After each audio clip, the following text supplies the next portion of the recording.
This episode is brought to you by Vital Farms. Isn't it bullshit to have to question where your food comes from? At Vital Farms, you can trace your pasture-raised eggs all the way back to the source, the pasture. On the side of each pasture-raised carton of eggs, you'll find the name of the farm where your eggs were laid. And when you look the farm up on their website, you'll get a peek at all the sunshine, fresh air, and open space the hens enjoy. Learn more and find out where to buy them at vitalfarms.com. Vital Farms, keeping it bullshit-free. Welcome to the HCI family of podcasts. We're your source for personal, professional, and organizational growth and development. We share our own original research, explore industry trends, and interview executives and thought leaders from across the globe. Join us for practitioner-oriented content around all things leadership, HR, talent management, organizational development, and change management. Maximize your personal and organizational potential with the HCI family of podcasts.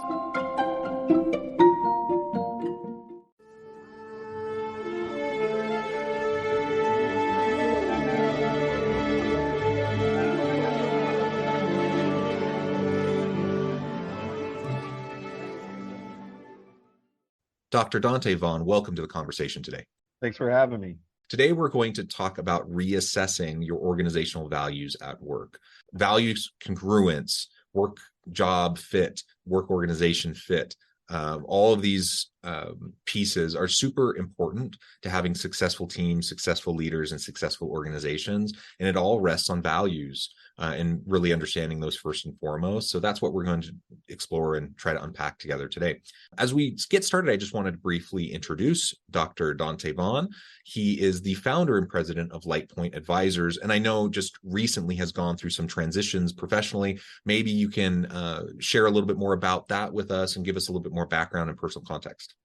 Sure. So I recently transitioned from the role of Chief Executive Officer for a company called CultureWorks, which was dedicated to helping organizations navigate what we call cultural performance management, how their organizations mobilize their leaders around their engagement, their interaction, their decision-making. And it was born out of my partners and our vision as it related to operationalizing how organizations actually seek to define, implement, manage, and ultimately improve company culture. When I say company culture, leadership culture, right? So CultureWorks had a lot of success in that work and luckily was acquired. So I was able to then take the success and kind of spin off LightPoint Advisors as a hyper-focused consultancy,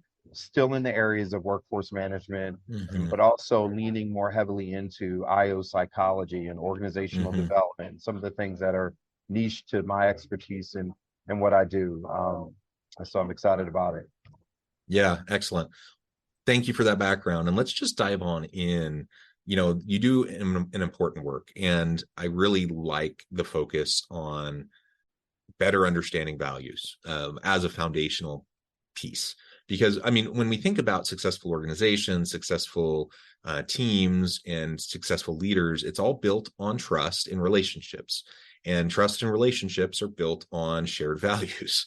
So we talk about trust all the time, but it's hard to develop trust and meaningful reciprocal relationships and meaningful relationships unless you have a clear, a real clarity around values. And so understanding what those are and being able to assess them and even reassess them is vital. That's not a skill set most people have. Whether it's just like the grind of the day to day and people running around like crazy trying to do every last little thing that is on their plate, or maybe just you haven't really built or exercised that self-reflective muscle, or whatever the case may be. There's a variety of reasons why this doesn't often happen. And so then you find a lot of really well-meaning, well-intentioned individuals seemingly beating their head up against the wall day in and day out, not because they're up against other nefarious bad people, but because you have a bunch of really well-intentioned, well-meaning people all working at odds instead of working collaboratively and congruently towards the same ends, because they don't even know what those ends are. Maybe start to frame up for us, like, how you can start to approach this when you're dealing with teams in that kind of a situation. John, what we find is organizations have to first start with recognizing core values for that organization is foundational to their capacity to fulfill their purpose, their vision, their mission as an organization. It's not just a marketing exercise. It should not just be window dressing. Your core Yeah. values become the framework by which everyone engages and interacts and makes decisions in the business every day. You have to start there because if you don't place that level of importance around your core values, then it's going to be difficult to do what I share next, which is how do you start to be intentional and ensuring that those values are actionable and then driving accountability around those core values, right? It's nice to say that these core values are important to us and we believe in transparency, or we believe in inclusion, or we believe in these things. It's another thing to actually build a system and a process around those core values because you believe they're so essential to your business. So start recognizing that becomes an important step, followed by, okay, how do we make those things actionable? How do we start to put the right systems and processes in place by which we can hold one another Mm. accountable?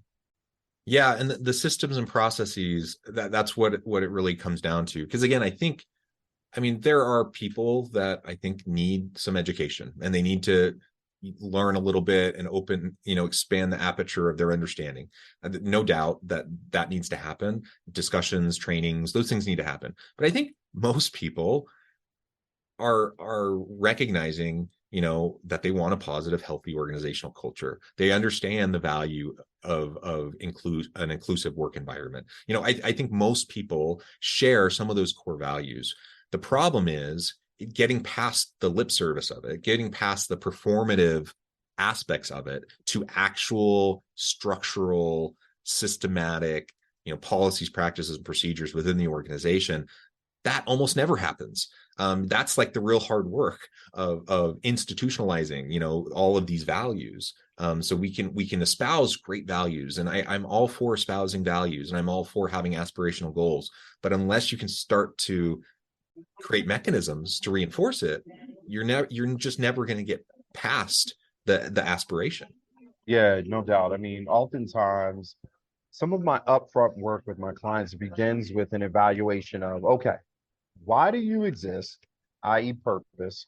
What do you think this existence is going to lead you to, or where it's going to take you or your organization, or your clients or what have you? Okay, vision. Okay, then what have you set out to do to ensure you realize the vision that will help you lean into that purpose? And once we clear that up, then we say, okay, what are the behavioral standards and expectations that you believe is essential for your organization to realize purpose, vision, mission? Now, notice I said behavioral standards and expectations. And sometimes an organization has to start from the end in mind, meaning, what have you observed in all of the successes that you've experienced in your organization? What have you observed behaviorally that has led to those successes from an engagement, from an interaction, from a decision making point of view? Because sometimes starting from the end in mind and working backwards will help you start to identify or synthesize thematically. Okay, these are, oh wow, these are the behaviors that have led to our success. Okay, now let's classify them. And what you may find is there's a disconnect between what you thought were your core values or essential to your business versus what's Mm-hmm. actually leading to your success. Right? Speaking to those ideological values because you think that's what the marketplace wants to hear, you're going to be held to that, right? So having integrity behind those values becomes essential. So let's start with what is actually driving your success. Now, if there are different additional values that you want to lean into to help really optimize or maximize your leadership culture, then we can talk about those things. But let's start from the successes you've already experienced. Similarly, what are the behaviors you've observed that are unbecoming to your ability to realize the purpose or the vision or the mission you have for your organization? Let's talk about those as well. So sometimes working backwards it helps in starting to get the right language. Now, once we get some clarity around that, then it's okay. what does it actually mean to show up that way in the organization? What are the examples that are indicative of your embodiment or your leader's embodiment of those core values? Let's be really clear, because the more prescriptive we are, the more we can now look at points of integration and your Mm. other standards within the business, from your job descriptions all the way to your interview protocols and the line of questioning you have around the validation of their capacity to exhibit those behaviors that tie to your values, all the way down to your performance reviews. All of these become systematic integration points where you can say, my core values matter to the extent that I've ingrained them into how I measure not only my organization's success, but your success and your capacity, regardless of your technical aptitude. There's a measure of the embodiment of these values as essential to our business's success.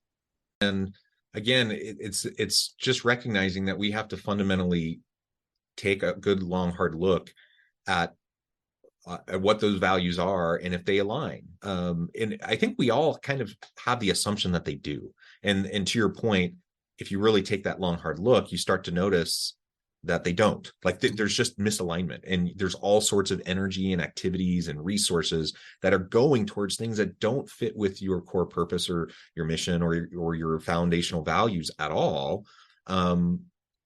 Which means you either need to pivot and redirect, or you need to like actually shift what your core values are so they're in better alignment, or maybe a combination, right? And so all of that I think is really well stated and just so essential as we try to run effective teams. Culture will happen. If we're not intentional about it, it will just organically emerge. Anytime you get more than a couple people together, a culture will start to develop. And so even the smallest founding team will have a culture develop.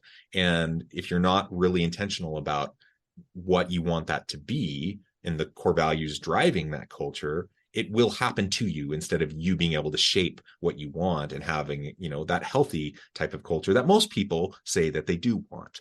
All of a sudden you get past the founding team. It's one thing when you're a small little group and you can just hash things out and have conversations. And now you have a dozen people, 24 people, 50, 100, 1,000 plus people. And you can't do that anymore. Like you have to have the systems in place. Otherwise it's just not going to happen. And that's where you get all sorts of, negative unintended consequences that nobody would want for their team or for their organization or for the consumer. But they happen, and they happen consistently because we aren't really purposeful about making sure we're driving the type of culture and the values that feed into that culture.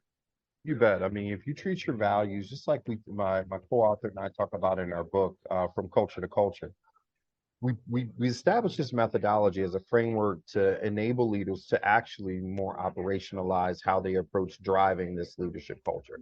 There's 7 pillars. The first pillar is the value system, right? Because that's essential. That's, to your point, foundation. If you treat those values like a marketing exercise or like window dressing to your business, if you treat it like an engagement or an initiative versus a requirement for how you operate, then it's going to be difficult to really drive ownership and accountability, right? You can't manage what you can't measure, and it's ensuring that includes measuring how people are actually embodying those core values in a real and tangible way in the business.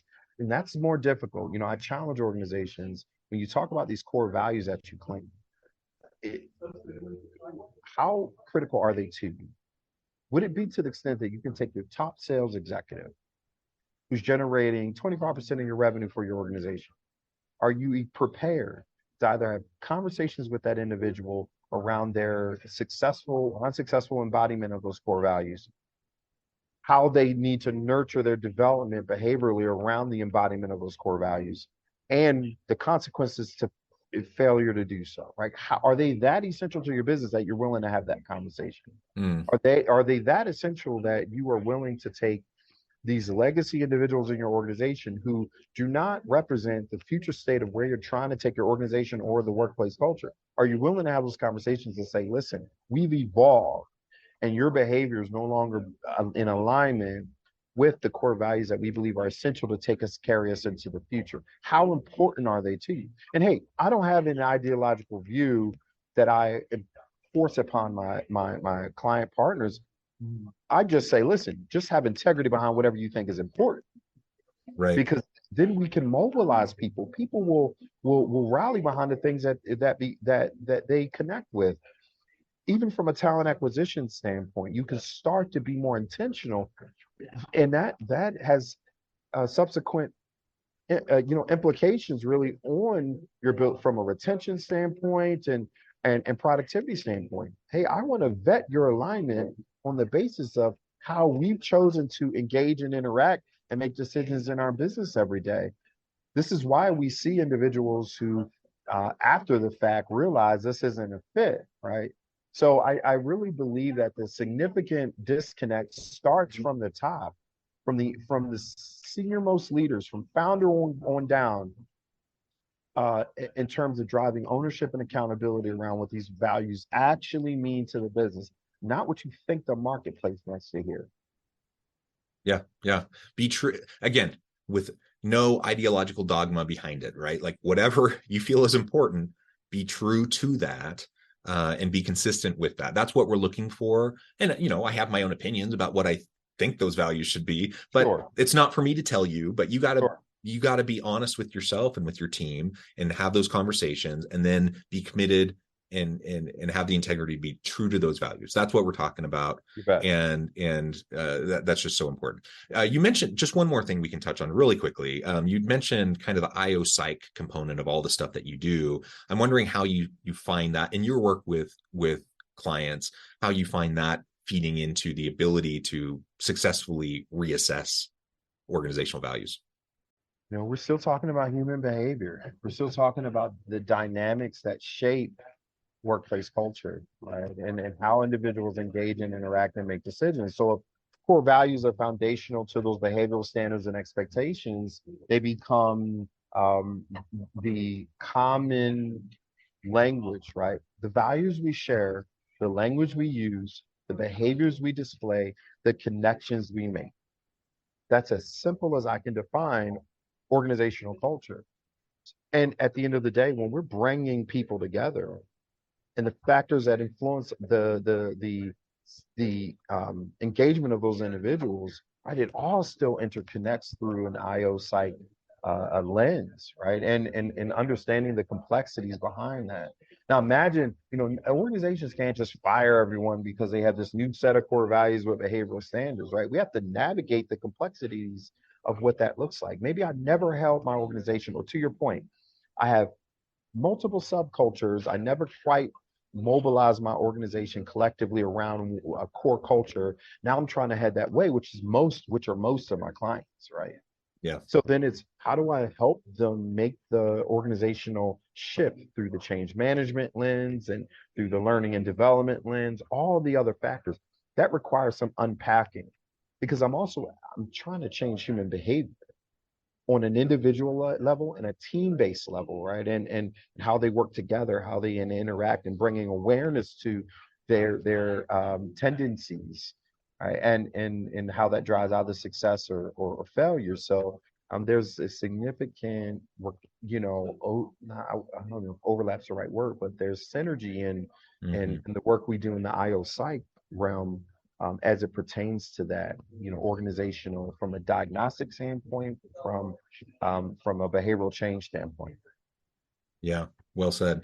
Well, this has just been a really great conversation. The time has flown. I wish I had like another half hour to talk with you, but I know at the time I need to let you go here in just a minute, Donte. Before we wrap things up, I wanted to give you a chance to share with the audience how they can connect with you, find out more about your work, your team, and then give us a final word on the topic for today. Sure. Anyone can leverage the, LinkedIn or any of the social media platforms, Facebook, Twitter. If you search Dr. Donte Vaughn, if you search LightPoint Advisors, you should be able to find us. Our website, lightpointadvisors.com. We're currently enhancing that platform. LinkedIn, if you just search Dr. Donte Vaughn or LightPoint Advisors, you'll be able to find us there. And there's a lot of thought leadership content, blogs and podcasts, all centered around exactly what we're talking about. And I would leave your audience with, just some encouragement, as it relates to this conversation and core values and how to start to mobilize organization. Ask these key decision makers in your organization, if you're not already one, what's going to be essential for us to continue to thrive as an organization as it relates to how we all engage and interact and make decisions every day, and be really honest and truthful with yourselves around what you believe to be essential. And from there, you're always going to tie back to that the common language, that you all share relative to your core values, and that's where a lot of the work begins. So don't ignore this, because I think it's to your point at the start, right? It's essential to all of the human relationships that exist in our business. So let's start to have those deeper conversations. Yeah, I love it. Donte, thank you so much. It's been a real pleasure. I encourage the audience to reach out, get connected, find out more about what Donte and his team can do for you. And as always, I hope everyone can stay healthy and safe, that you can find meaning and purpose at work each and every day. And I hope you all have a great week.